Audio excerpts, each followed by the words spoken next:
हम 69th PT के बारे में बताने के पहले हम 68th मेंस का हम कुछ जानकारी आप लोगों को देना चाहते हैं। 68th मेंस का की परीक्षा हमारे कैलेंडर के हिसाब से 12 मई को निर्धारित है, 12 मई से। उसमें जीएस का पेपर्स जो रहेगा, जीएस 1, जीएस 2 और ऐसे ये मेरे मुख्य पेपर्स हुए, और क्वालिफाइंग नेचर के हैं वो हिंदी है और ऑप्शनल पेपर है जो एमसीक्यू बेस्ड है। इसमें जीएस पेपर 1 और पेपर 2 जो रहेगा, ये क्वेश्चंस को हम रीअरेंज करेंगे। सिलेबस सब वही है, क्वेश्चंस की संख्या भी करने की उतना ही रहेगी जितना पहले, लेकिन अभी आपने देखा होगा 67th मेंस के ऑप्शनल पेपर में हमने क्वेश्चन को रीअरेंज किया था, एक फॉर्मेट नया चेंज किया था, जिसमें कि पहला क्वेश्चन हर सेक्शन का अनिवार्य किया था, दूसरा क्वेश्चन में 2 विकल्प था, दोनों में से एक को करना था, फिर तीसरा क्वेश्चन में दोनों में से एक करना।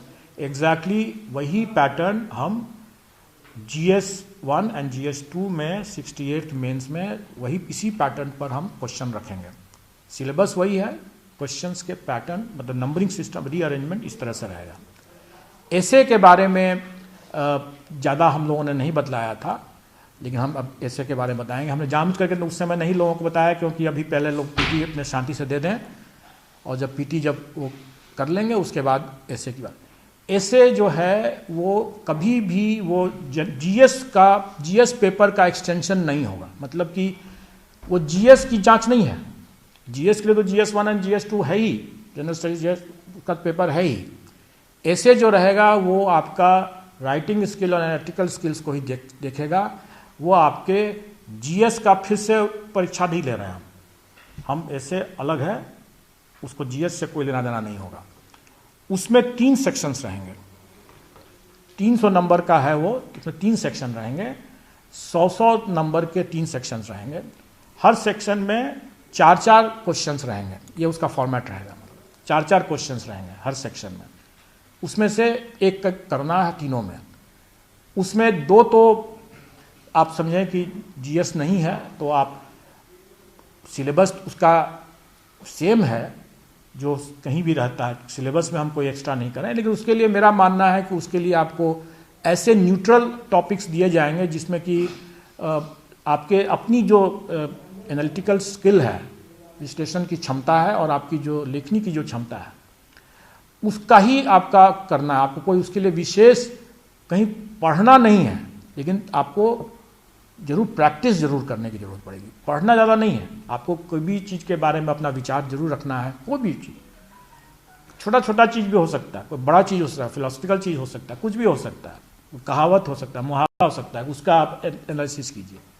चोर की दाढ़ी में 3 काम, मान लें अगर ये एक सवाल है, तो कहने का मतलब है कि इसके लिए आप कोई किताब आपको पढ़ने की जरूरत नहीं है। आप कितना आप इसको किस तरीके से आप लिखते हैं, कोई लिख सकता है उसको बहुत ह्यूमरस तरीके से लिख सकता है, कोई उसको फिलोसफिकली लिख सकता है, कोई कुछ और लिख सकता है। तो ये आपके लेखन की क्षमता और आपके विश्लेषण की क्षमता का आकलन है। और इसमें 4-4 ऑप्शन रहेंगे हर सेक्शन में, और 100 नंबर के रहेंगे। तीसरा सेक्शन जो होगा वो थोड़ा बिहार ओरिएंटेड रहेगा, बिहार राज्य, बिहार से ओरिएंटेड होगा। उसमें कोई जरूरी नहीं है कि वो आपका, जैसे मैंने बताया कि जीएस का वो पेपर नहीं है। आपसे पूछा जा सकता है कि लिट्टी चोखा के बारे में आपको क्या कहना है, उसका मतलब कुछ भी इस तरह का चीज़ पूछा जा सकता है जो कि बिहारी लोगों को उसमें फ़ायदा होगा। और ये उद्देश्य भी है कि उनको प्राथमिकता मिले, इसलिए उसमें वो बिहार ओरिएंटेड और बिहारी संस्कृति, बिहारी कला, बिहार के बारे में मतलब कुछ ऐसी बातें होंगी, कहावत, जो जिस पर कि वो आधारित होगा। आपका जनरल नॉलेज का वो टेस्ट नहीं होगा, लेकिन आपको बिहार के बारे में, बिहार के लोग जो रहेंगे वो उसको बखूबी समझेंगे और उसी तरह से रहेगा वो। उसमें खास करके उसके जो अगर हम मान लें कि कोई, हम सिर्फ उदाहरण दे रहे हैं, ऐसा नहीं कह रहे हैं कि यही क्वेश्चन रहेगा, हम खाली उदाहरण दे रहे हैं। जैसे हम बिहार में जैसे कहावत है भोजघड़ी कोहड़ा, ठीक है, भोजघड़ी कोहड़ा। अब बिहारी जो लोग होंगे वो अच्छी तरह समझेंगे इसको, भोजगढ़ी कोड़ा का क्या मतलब होता है। इसको अगर हम नॉन बिहारी अगर कोई बाहर से अगर आते हैं तो उनको थोड़ा कठिनाई होगी इसको समझने में। अगर हम इसको, हर मेरा क्वेश्चन जो रहता है वो बाइलिंगुअल होता है, इंग्लिश में भी होता है, हिंदी में भी होता है, लेकिन ये वाला क्वेश्चन जो रहेगा वो इंग्लिश में नहीं रहेगा, रोमन लिपि हो सकता है, मतलब कि इंग्लिश का में ट्रांसलिट्रेशन हो सकता है। मतलब हम भोजगढ़ी कोड़ा को हम BHOJ भोज घड़ी का GHARDI इसी तरह से लिख देंगे उसको, लेकिन हम चाहेंगे कि जो हमारे बारे में, बिहार के बारे में जो लोग ज़्यादा जानते हैं, जो समझते हैं, उनको प्राथमिकता मिले, और इसीलिए ये तीसरा क्वेश्चन इस तरह से रहेगा। तो ये हुआ हमारा इसका। ऑप्शनल में थोड़ा सा हम लोग जो MCQ है क्वालिफाइंग नेचर का है, इसमें हम लोग थोड़ा स्पेसिफाई कर देते हैं। इसका अभी हम लोगों ने देखा कि इसको हमें 3 घंटे करने की ज़रूरत नहीं है, ऑप्शनल चूँकि ये MCQ बेस्ड है, इसलिए 2 घंटा इसके लिए पर्याप्त होगा। तो पहले हम लोगों ने शायद 3 घंटा दिया हुआ था, इसको हम घटा करके 2 घंटा करेंगे, और इसमें 100 क्वेश्चंस रहेंगे, कोई नेगेटिव मार्किंग इसमें नहीं होगा। एक बार फिर से बता देना। ऑप्शनल पेपर जो 68 मेंस का रहेगा वो MCQ बेस्ड है, उसमें 2 ही घंटा हम देंगे, 3 घंटे देने की ज़रूरत नहीं है, और उसमें 100 क्वेश्चंस रहेंगे, और उसमें कोई नेगेटिव मार्किंग नहीं रहेगा।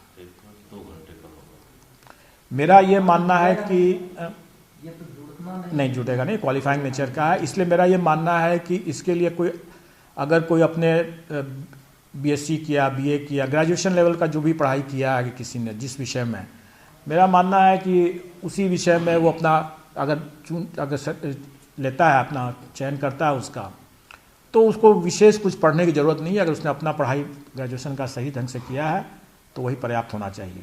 इसीलिए हम लोगों ने इसको थोड़ा इसी तरह से रखा है। अब ये बातें हो गई कि 68 मेंस में अगर इसमें आप लोगों को कोई क्वेश्चन हो तो मैं बता दूं, क्लैरिफाई कर दूं, नहीं तो फिर इसके बाद में थोड़ा 67 मेंस के ये जो इसमें निबंध वाला है, तीनों पेपर का 100 नंबर है, तीनों सेक्शन का, उसको देना अनिवार्य है।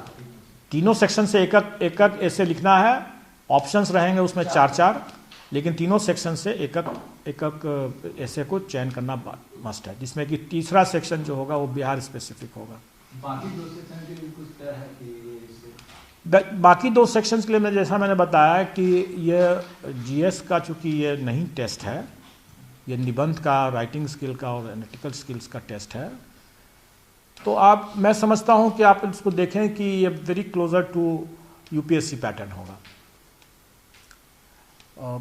क्योंकि इसमें मैं GS का टेस्ट नहीं करने जा रहा हूँ।